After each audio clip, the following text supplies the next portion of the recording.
жүрегім, сенде өсіп келемін, әрқашан сендеп, жүрегім соға береді.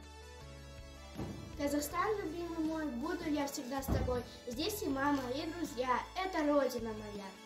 Күлеміз, ойнаймыз, демаламыз алаңсыз, ризамыз, сағамыз, ұлы отан анамыз. Над Казахстаном орел молодой стал символом счастья, свободы. Раскинул он крылья над нашей страной, и дружбой сплотил он народом. Дружба народов не просто слова, дружба народов навеки жива. Дружба народов счастливые дети, голос на нивах и сила в рассвете. Казахстан, земля родная, очень любим мы тебя. Море, горы, даль степная, это родина моя.